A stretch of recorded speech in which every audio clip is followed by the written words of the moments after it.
कि जब आपके ऊपर किसी के द्वारा तंत्र क्रिया प्रयोग इत्यादि किया जाता है तो उस अवस्था में क्या करना चाहिए? क्या स्वयं आप उस प्रयोग को कर सकते हैं या उसको को आप काट सकते हैं मां बगलामुखी की साधना करके? यही विषय रहेगा।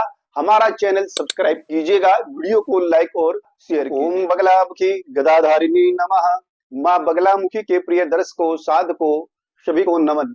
मां बगलामुखी की कृपा सदैव आपके ऊपर बनी रहे। एक तो व्यक्ति के ऊपर तंत्र क्रिया, दूसरा व्यक्ति स्वयं गलती करता है, कष्ट भोगता है, इसलिए क्योंकि प्रयोग इतना भयानक उस व्यक्ति के ऊपर होता है कि उसका समाधान वह स्वयं करना चाहता है। यह सबसे बड़ी भूल उस व्यक्ति की है जो व्यक्ति स्वयं के ऊपर तंत्र क्रिया होने के उपरांत चेष्टा करता है, इच्छा रखता है कि मां बगलामुखी का कोई भी स्तोत्र पाठ करके मैं इस तंत्र क्रिया को काट दूं। सबसे बड़ी गलती यही वह व्यक्ति करता है। ऐसा कभी भी नहीं करना चाहिए। प्रिय दर्शकों, आज का विषय यही रहेगा कि जब आपके ऊपर किसी के द्वारा तंत्र क्रिया प्रयोग इत्यादि किया जाता है तो उस अवस्था में क्या करना चाहिए? क्या स्वयं आप उस प्रयोग को कर सकते हैं या उसको आप काट सकते हैं मां बगलामुखी की साधना करके? यही विषय रहेगा।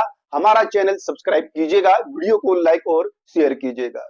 आज के समय में व्यक्ति का सबसे बड़ा हथियार तंत्र हो चुका है। जो व्यक्ति कुछ नहीं बिगाड़ पाता वह चुपके से तंत्र क्रिया तंत्र प्रयोग कर देता है। दूसरे व्यक्ति का जिसका उसके मन में हीन भावना है और उसको वह फलते फूलते सुखी नहीं देखना चाहता तो वह तंत्र मार्ग को अपनाता है। तंत्र क्रिया के द्वारा जितना भी प्रयोग उस पर हो सकता है, जितना उसका अहित हो सकता है, उतनी चेष्टा करता है। कुछ लोग ऐसे होते हैं जिनको वो मार्ग मालूम पड़ जाता है कि प्रयोग कैसे होता है और कैसे व्यक्ति का विनाश किया जा सकता है। उन लोगों को क्या, उन लोगों की फिर मानसिकता ऐसी हो जाती है, थोड़ा सा नोक झोंक क्या उन लोगों से हुई, वो तुरंत प्रयोग कर देते हैं, क्रिया कर देते हैं।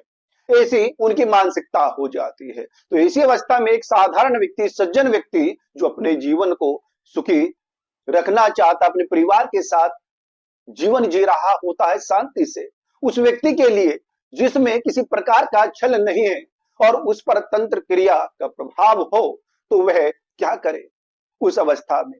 तो यही आपको ध्यान रखना है। जब तंत्र क्रिया प्रयोग हो जाता है और मां बगलामुखी की दीक्षा भी आपके पास नहीं है और आपको जानकारी है, आप जानकारी लेकर के वीडियो देख करके तंत्र क्रिया को काटने का प्रयास करते हैं कि मां बगलामुखी का बगला प्रत्यंगिरा स्तोत्र का पाठ मैं कर देता हूं, इससे ये तंत्र क्रिया कट जाएगी, या मां बगलामुखी का खड्गमाला स्तोत्र पाठ कर देता हूं, या मां बगलामुखी के 36 अक्षरी मंत्रों का जप कर देता हूं, इससे शत्रु समाप्त हो जाएंगे। पर यही आप गलती करते हैं। एक तंत्र क्रिया आपके ऊपर है, प्रयोग किया गया है। दूसरा, आप स्वयं बिना दीक्षा के, बिना गुरु के सानिध्य में मंत्र को जपने लगते हैं तो वहां विस्फोट होता है। उससे व्यक्ति के कैरियर पर भी असर पड़ता है, धन हानि होने लगती है। वो मारण प्रयोग तंत्र प्रयोग डबल हो जाता है। एक आप गलती कर रहे हैं, मंत्र का विनियोग आपको मालूम नहीं, क्रिया विधि विधान आपको मालूम नहीं, आप जप रहे हैं।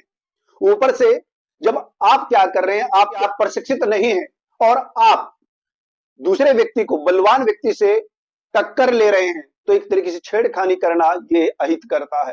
तो व्यक्ति का व्यापार हो, नौकरी हो, हानि होने लगती है, स्वास्थ्य बिगड़ जाता है, परिवार में क्लेश होने लगता है और एक तरीके से ऐसा वातावरण घर का बन जाता है, वहां पर शांति भंग हो जाती है और व्यक्ति रहते हुए भी चैन से नहीं रह पाता, एक तरीके से इतना डिप्रेशन हो जाता है। यहां आपको ऐसी अवस्था में एक गुरु की आवश्यकता होती है। ऐसा नहीं कि जब आप पीड़ित हैं, रोग है, आपको ऑपरेशन कराना है कि आप वीडियो देखें और स्वयं ऑपरेशन कर दें।